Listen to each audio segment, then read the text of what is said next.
জীবনকে তিনি উৎসর্গ করেছিলেন বাংলাদেশের মানুষের জন্য।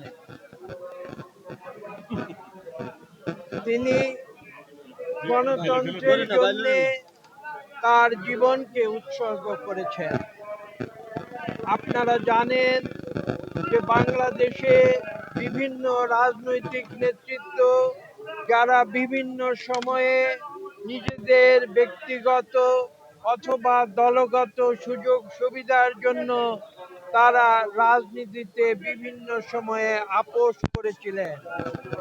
দেশনেত্রী বেগম খালেদা জিয়া একজন অনন্য ব্যক্তিত্ব, যিনি তার জীবন দিয়ে প্রমাণ করেছেন যে দেশের স্বার্থ এবং গণতন্ত্রের স্বার্থ সেটাই ছিল তার জন্য সর্বাগ্রে, যেখানে তার নিজের জীবনকে তিনি তুচ্ছ করেছিলেন এই মানুষের অধিকার প্রতিষ্ঠার জন্য। তার রাজনীতির ইতিহাস খুব সংক্ষেপে যদি বলতে হয়, আপনারা 82 সালে শহীদ প্রেসিডেন্ট জিয়াউর রহমানের তিরোধানের পরে লক্ষ্য করেছেন বিএনপির যারা তৎকালীন নেতৃত্ব ছিলেন তারা বেগম খালেদা জিয়াকে একরকম জোর করে রাজপথে নামিয়ে এনেছিলেন তখনকার সেনা শাসন থেকে বাংলাদেশকে মুক্ত করার জন্য। এবং সেই সময়ে দীর্ঘ প্রায় 7-8 বছর তিনি রাজপথে আন্দোলন করেছিলেন। তিনি কোনো শীততাপ নিয়ন্ত্রিত কক্ষে বসে কোনোদিন রাজনীতি করেননি। তিনি জনগণের কাতার থেকে রাজনীতি করেছেন। এবং আপনারা জানেন সেই 80-র দশকে তাকে কিভাবে একটি সামরিক শাসনের হাতে নির্যাতন এবং অত্যাচারের শিকার হতে হয়েছিল।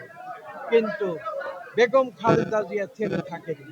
তিনি সামনের দিকে এগিয়ে গিয়েছেন, জনগণকে সঙ্গে নিয়ে এগিয়ে গিয়েছেন। তার শক্তি ছিল জনগণের শক্তি, বন্দুকের শক্তি নয়।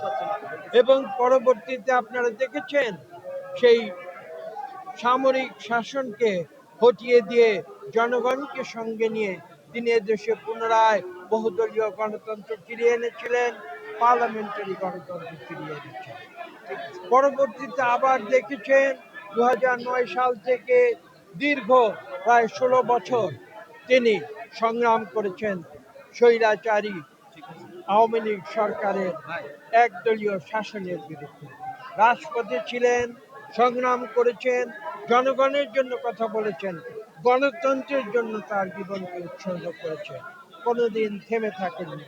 তাই আমি একথা বলেই বক্তব্য শেষ করব যে বাংলাদেশের ইতিহাসে, গণতন্ত্রের ইতিহাসে, বাংলাদেশের মানুষের অধিকার প্রতিষ্ঠার ইতিহাসে, বাংলাদেশের মানুষের ভোটের অধিকার প্রতিষ্ঠার ইতিহাসে, বাংলাদেশের মানুষের কথা বলার ইতিহাসে একটি অনন্য নাম দেশনেত্রী বেগম খালেদা জিয়া।